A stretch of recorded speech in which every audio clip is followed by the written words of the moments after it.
Welcome to another BloodyBlu Gaming Retro Panic Oubliette. I'm your host Xander, and today I am doing a review on Maniac Mansion. Released in 1987 on the Commodore 64 and Apple II, it wasn't until 1989 that Maniac Mansion made its way to the NES, the Nintendo Entertainment System, which is the port I'm going to be covering on this review.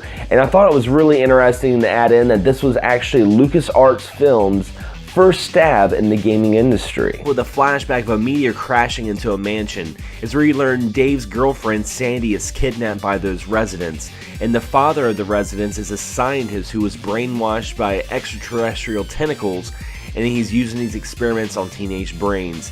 And it's up to you and your group of friends to save Sandy from that terrible fate.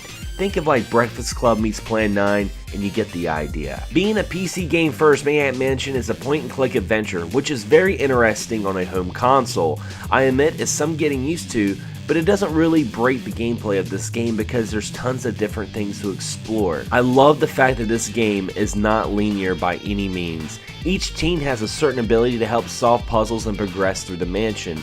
Like the nerd is good with electronics, the musician is good with musical instruments, and if you're really stumped, you can get helpful hints from a green tentacle with the exchange of juice and wax fruit that you collect within the game. And with that, there's a lot of trial and error, because once a kid is caught, it's back to the drawing board and keep on going. And with that, I'm going to have to give Maniac Mansion a 10 out of 10 on the BloodyBlu gaming scale. And why such a perfect score? Because I think this is a very special game.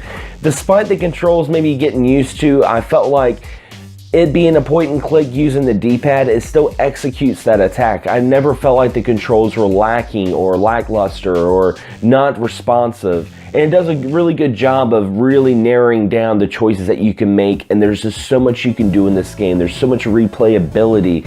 I mean, there's ways that I've beaten the game that my other friends have beaten it other ways, and we've conversed about that, and I feel like this game has a lot of secrets as well. So if you guys are huge fans of B-movie horror, you like that tongue-in-cheek kind of sense of humor with a very intelligent and sly delivery, Maniac Mansion is definitely a game to check out. And what's really great is, despite that you can get this on the NES and you can get it for, you know, 20 bucks on eBay, you can also still play it on the PC because it's going to be a Steam download, or you can get it on GOG, and they're pretty affordable as well. I highly recommend that. And Maniac Mansion did get a sequel. I do have to note it was called Day of the Tentacle. It wasn't as good. It was more comic book, kind of cartoony. It made me feel like a Saturday morning cartoon. It just didn't have that edge that Maniac Mansion had.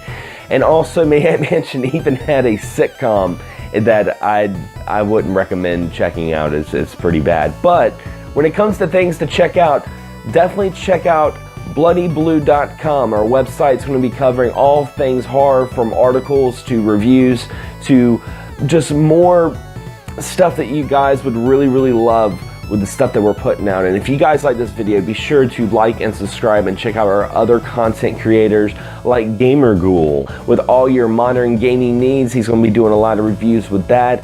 And as well as, if you're big into Blu-ray collecting, you have to check out Devlin's Nightmare Theater. And I have to say, personally, I'm not a big Blu-ray collector, but after watching this channel, I definitely got the itch. And he talks about a lot of obscure horror and stuff. And if you guys are big fans of horror, be sure to also check out our Facebook community page. Join us on Facebook and converse with all of us, and we can all share things from, you know, obscure horror movies to obscure video games to obscure music and albums from like horror punk and what have you. It's just a really great community, and I'm so glad to be a part of it. Anyway, guys, as always, thanks for watching, thanks for subscribing, and I'll see you guys next time.